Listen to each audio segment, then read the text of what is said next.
В эфире программа «Актуальное интервью». С вами Дарья Короленкова. Приветствую. Завершается неделя профилактики заболеваний печени. Именно этот орган один из немногих в человеческом организме, боль в котором часто развивается без симптома.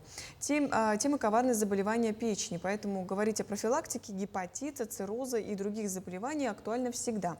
Сегодня гость нашей студии Елена Кротова, заведующий поликлиническим отделением Якутского республиканского центра по профилактике и борьбе со СПИД и инфекционным заболеванием, а также является врач-инфекционистом. Елена Михайловна, здравствуйте. Доброе утро, Дарья. Доброе утро, уважаемые телезрители. Проблема вирусных гепатитов продолжает оставаться крайне актуальной. Вот какие еще болезни у нас в печени распространяются сегодня? Дарья, благодарю вас за вопрос.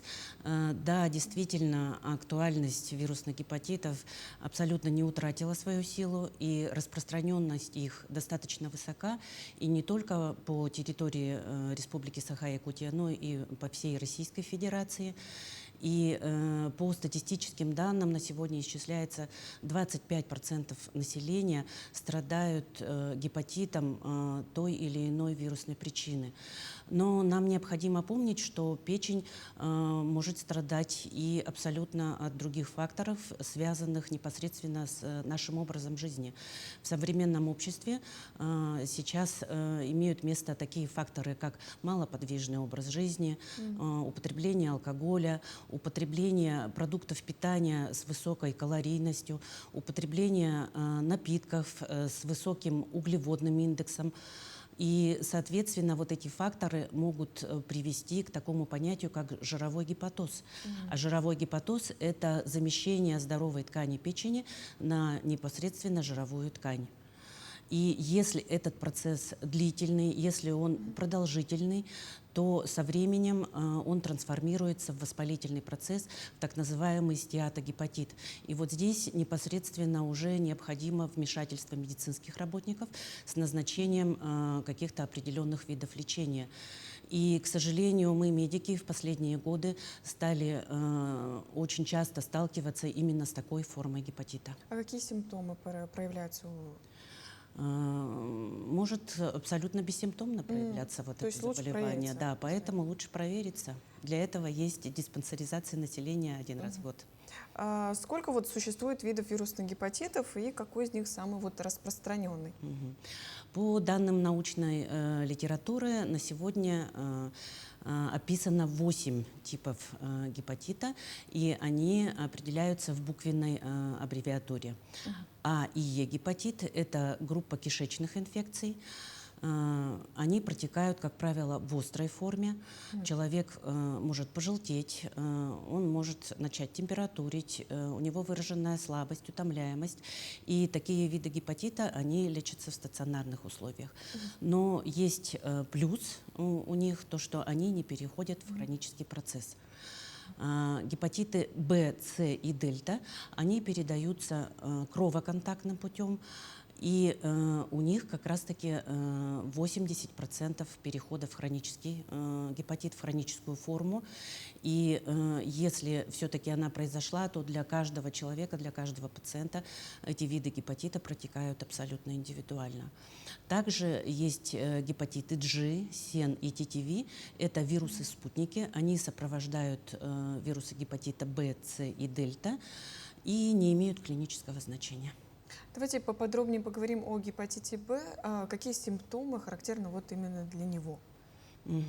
Ну, если мы говорим именно о хроническом процессе, то чаще всего это бессимптомное течение или малосимптомное. Человека обычно беспокоят неспецифические симптомы, такие как слабость, небольшая утомляемость, сонливость и легкий дискомфорт в области желудочно-кишечного тракта. Поэтому, если все-таки такой диагноз человеку выставили, то обязательно и просто необходимо наблюдение у инфекциониста по месту жительства, и один раз в год нужно проходить обязательно диспансерное обследование, лабораторное и инструментальное, для того, чтобы врач мог определить тактику на год, тактику наблюдения или тактику лечения. В последнее время говорят о гепатите дельта. Вот в чем его отличие от других гепатитов? Мгм. Ну, начнем с того, что вирус гепатита дельта, он очень мелкий по своей структуре, он имеет неправильную форму, и по-другому его еще называют вирус-мутант. Он самостоятельно в жизни, в организме человека существовать не может, и попадая кровоконтактным путем в организм, он прицепляется непосредственно к поверхностной оболочке вируса гепатита Б, то есть к австралийскому антигену. И, так скажем, пользуясь его белками, он уже начинает активное размножение. И, к сожалению, вирус гепатита дельта на сегодняшний день является, наверное, самым активным, самым агрессивным. И пациентов, которых мы наблюдаем с вирусом гепатита дельта, у них в биохимических анализах постоянный, беспрерывный воспалительный процесс. И этот воспалительный процесс достаточно быстро приводит к уже запущенной стадии заболевания гепатита. Это переход уже в цирроз печени и, к сожалению, иногда даже в онкологический процесс, в рак печени. То есть какие последствия перерасти в какую-то болезнь может, если вот своевременно не лечить? Да, если своевременно не наблюдать, не лечить, к сожалению, стадия болезни может оказаться запущенной рано или поздно. Как лечится тот или иной вид гепатита? Ну, основой вообще любой лекарственной терапии инфекционных заболеваний является воздействие на причину.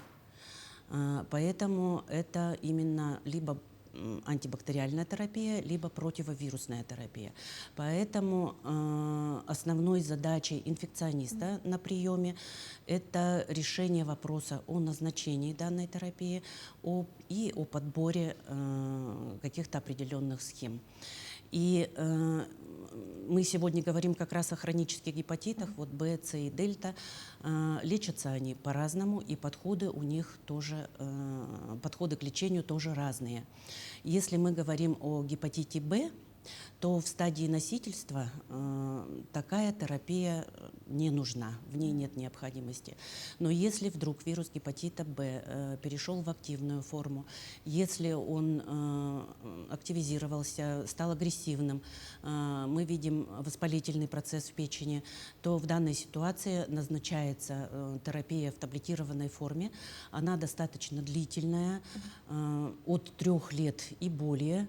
И, конечно, под постоянным наблюдением врача, то есть идет мониторинг биохимических показателей, мониторинг вирусной нагрузки.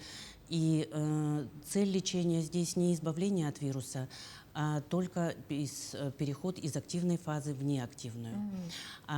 На сегодняшний день гепатит дельта тоже лечится инъекционным препаратом.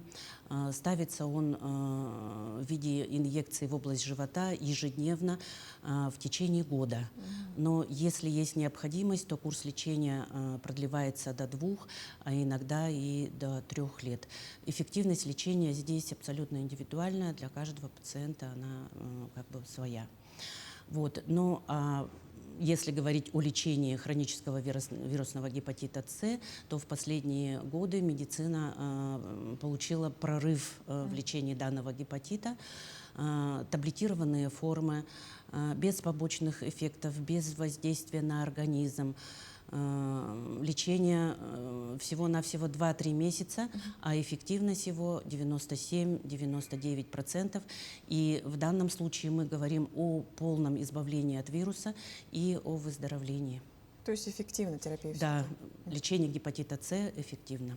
Расскажите немножко о дневном стационаре при центре СПИД для больных гепатитом.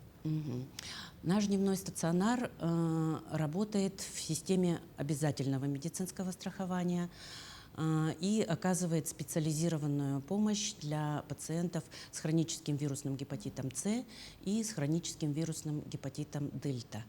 И под специализированной помощью мы как раз понимаем вот эту противовирусную терапию. С января этого года в Российской Федерации стартовал очень большой национальный проект под названием «Продолжительная активная жизнь». И в рамках этого проекта ведется борьба с хроническим вирусным гепатитом С. К концу 2030 года мы должны значительно снизить заболеваемость этим видом гепатита и, соответственно, снизить смертность.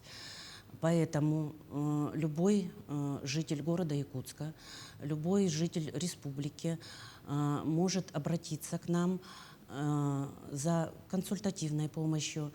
Мы можем провести обследование как лабораторное, так и инструментальное. Мы можем назначить противовирусную терапию и курировать пациентов в течение всего курса лечения. Обратиться к нам можно по адресу город Якутск, улица Стадухина, корпус 8, ГБУ РСЯ, центр СПИД и инфекционные заболевания. Какие меры профилактики необходимо соблюдать для всех? Ну, опять же, тема у нас вирусные гепатиты, парентеральные пути передачи, поэтому каждый из нас должен стараться избегать так называемых кровоконтактных ситуаций с нарушением целостности кожных покровов.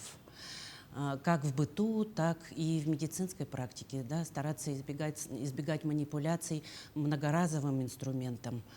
И, конечно, не забывать о половом пути передачи. И, конечно, у каждого человека должен быть один половой партнер. Это, наверное, самое основное. А если половые контакты происходят, то они обязательно должны быть со средствами индивидуальной защиты. И мы же говорим о защите не только от вирусных гепатитов, но и от вируса иммунодефицита человека, и также от всех заболеваний, передающихся половым путем.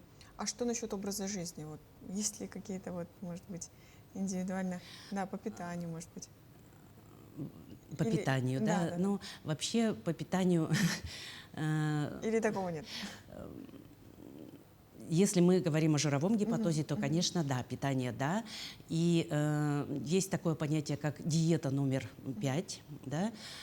Она соблюдается в том случае, если у больного человека имеются изменения по биохимическим параметрам, да, то есть есть такие фракции ЛТСТ, если они повышены, то в этом случае, конечно, однозначно нужно избегать приема в пищу острого, жирного, соленого, копченого, избегать выпечки, и вообще пища должна быть приготовлена на пару и должна быть малосоленой. Расскажите о вакцинации от гепатита.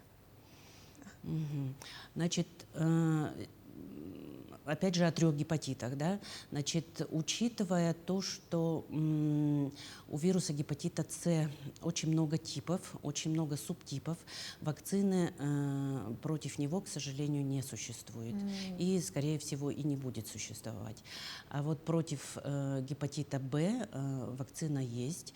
И в рамках национального календаря прививок всех новорожденных, без исключения, прямо в первые часы рождения вакцинируют против гепатита Б. И потом по определенной схеме трехкратно далее эта вакцинация продолжается. Если же мамочка носит австралийский антиген, если у нее есть хронический вирус гепатита Б, то тогда такого ребенка вакцинируют по усиленной схеме 4-кратно. И благодаря вот такой вакцинации у нас на сегодняшний день больных детей нет. Вот. И против гепатита А существует вакцина, но она ставится обычно по эпидемиологическим показаниям. Эта вакцинация касается работников пищевой промышленности и людей, которые выезжают в какие-то эндемичные регионы с плохой эпидемической ситуацией по данному заболеванию. Спасибо, Елена Михайловна, что сегодня к нам пришли, рассказали такую полезную информацию.